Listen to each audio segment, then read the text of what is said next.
കാസർകോട്ടുകാരുടെ Facebook കൂട്ടായ്മയായ കാസർകോട്ടാര് മാത്രം യുഎഇയിൽ സംഗമം സംഘടിപ്പിച്ചു. കാസർഗോഡൻ ശൈലിയിൽ സംസാരിച്ചും വിവിധ മത്സരങ്ങൾ സംഘടിപ്പിച്ചും ലൈനിലായിരുന്നു സംഗമം.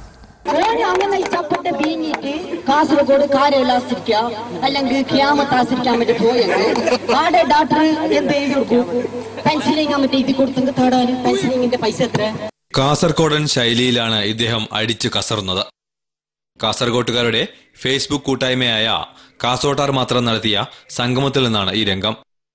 ബിസ്യം എന്ന പേരിൽ അലയിലായിരുന്നു ഒത്തുചേരൽ. ബിസ്യം എന്നാൽ സംസാരിക്കൽ എന്നർത്ഥം.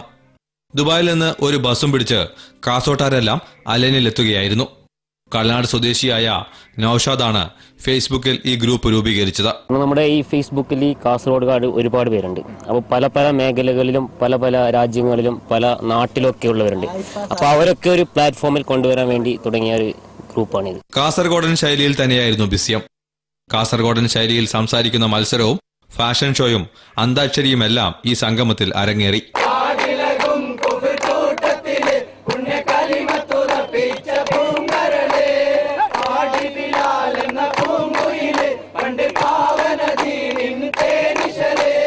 തളങ്കര സ്വദേശി ജലാലിന്റെ നേതൃത്വത്തിലാണ് ഈ സംഗമം അരങ്ങേറിയത്. കൊച്ചിയിൽ ഞാൻ ഉണ്ടാക്കിയ ബാക്കാച്ചിന്റെ ചീച്ചല് ആകെ കച്ചറായിട്ടുണ്ട്. ആ കച്ചറ കൊണ്ടിട്ട് ചാടിയെന്ന് പറഞ്ഞാൽ ഒരുപക്ഷെ മറ്റുള്ളവർക്ക് മനസ്സിലാക്കാൻ വളരെ ബുദ്ധിമുട്ടായിരിക്കും. പക്ഷെ അത് കാസർഗോഡ് ഭാഷ തോളിലേറ്റുന്ന, നെഞ്ചിലേറ്റുന്ന, ഹൃദയത്തിലേറ്റുന്ന ഒരു വിഭാഗമുണ്ട്.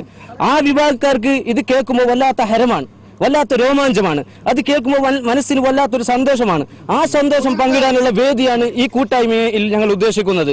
തങ്ങൾ സുഹൃത്തുക്കളല്ല, കുടുംബാംഗങ്ങളാണ് എന്നാണ് ഈ യുവാക്കൾ പറയുന്നത്. ഫേസ്ബുക്കിൽ ഇത്തരമൊരു കൂട്ടായ്മ തുടങ്ങി 6 മാസത്തിനകം തന്നെ നല്ല പ്രതികരണം ലഭിച്ചതിന്റെ ആവേശത്തിലാണ് അണിയറ പ്രവർത്തകർ. കാസർഗോഡൻ ശൈലിയിൽ തന്നെ ഈ റിപ്പോർട്ട് അവസാനിപ്പിക്കാം. ബിസ്യം ജോറായിരുന്നു. അടുത്ത കൊല്ലം ഈനങ്ങാട്ടിയും പാങ്ങായി ഈ പരിപാടി നടത്തുമെന്ന് ഇപ്പോൾ പറയുന്നു. അലയിൽ നിന്നും ക്യാമറാമാൻ തൻവീറിനൊപ്പം ഫൈസൽ ബിൻ അഹമ്മദ്, ഏഷ്യാനെറ്റ് ന്യൂസ്. പ്രവാസി വിദ്യാർത്ഥികൾക്ക് ക്രിയാത്മക അവധിക്കാലം എന്ന പദ്ധതി മുന്നോട്ട് വയ്ക്കുകയാണ് സൈൻ ജിദ്ദ ചാപ്റ്റർ. അവധിവേളയിൽ നാടിനെയും നാട്ടുകാരെയും അറുത്തറിയാനുള്ള മത്സര പരിപാടികളാണ് പദ്ധതിയിൽ ഉൾക്കൊള്ളിച്ചിരിക്കുന്നത്. NCC, NSS പോലുള്ളവയിൽ